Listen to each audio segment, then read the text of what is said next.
திருச்சி சிலவரசியும் அவரது கணவனும் மகனும் சென்னைக்கு வந்திருந்த போது காமராஜர் தமிழகத்தில் முதலமைச்சர் அவர்களோடு ஆங்கிலத்தில் பேசி ஆசிரியப்படுத்தினார். பயிற்சி டாக்டர்களுக்கு முதலாக உதவித்தொகை வழங்கியது காமராஜர் ஆட்சியில்தான்.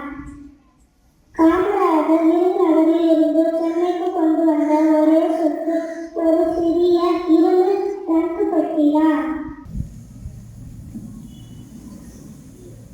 அழியாத திட்டத்தை முடியாத என்று கடல் கூறிய குறிச்சி கருதால் பிறந்த தலைவர் காமராஜர் ஒரு கூட்டத்தில் பேசுவதற்காக எந்த ஒரு குறிப்புகளும் எடுத்துக்கொள்ளவில்லை.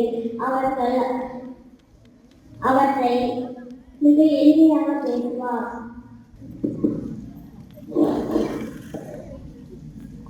இரண்டு முறை பிரதமராக ஆகவாய்க்கு வந்த போது எல்லாவற்று கிங் மேக்கர் மற்றும் தக்கவைத்துக் கொண்டார். ஆபத்து பார்க்கலாம் என்றால் காலையும் முடிந்துவிட்டது என்று அர்த்தம். தன்னால் முடியாது போ என்று முகத்திற்கு நேராக சொல்லி அனுப்பிவிடுவார். எல்லா கவலைகளையும் நிலையில் வைத்துள்ளார். எல்லாம் எனக்கு தெரியும் என்கிறார். ஒவ்வொருவரும் அதற்கு வந்ததில்லை.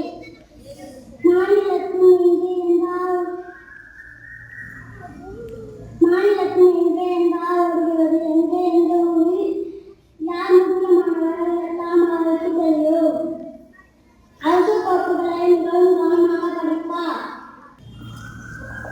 12 ஆண்டுகள் காமராஜர் தமிழ்நாடு காங்கிரஸ் கமிட்டி தலைவராக இருந்து தமிழ்நாட்டில் காங்கிரஸ் வேறொன்றாகவும் காங்கிரஸ் ஆட்சி ஏற்படவும் காமராஜர் இளம் வயதில் கொண்ட காலம் இன்சூரன்ஸ் ஏஜென்ட்டாக இருந்தார்.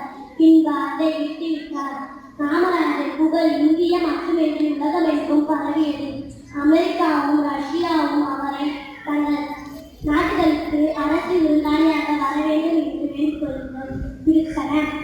1953 ஒரே நூலகம் மட்டும் இருந்தது. ஏழை மாணவர்கள் பொது அறிவுக்கு பெறுவதாக 1961 454 கிளைகள் நூலகங்கள் ஆரம்பித்து வைத்தவர் பெருந்தலைவர் காமராஜர். 1947 முன் காமராஜர் சென்னைக்கு வந்தார்.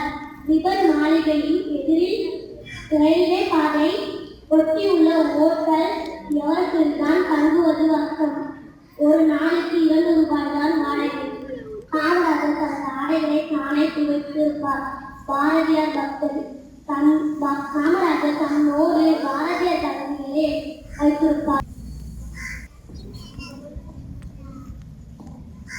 பெருந்தலைவர் காமராஜர் எவரையும் நோவும்படி பேச மாட்டார்.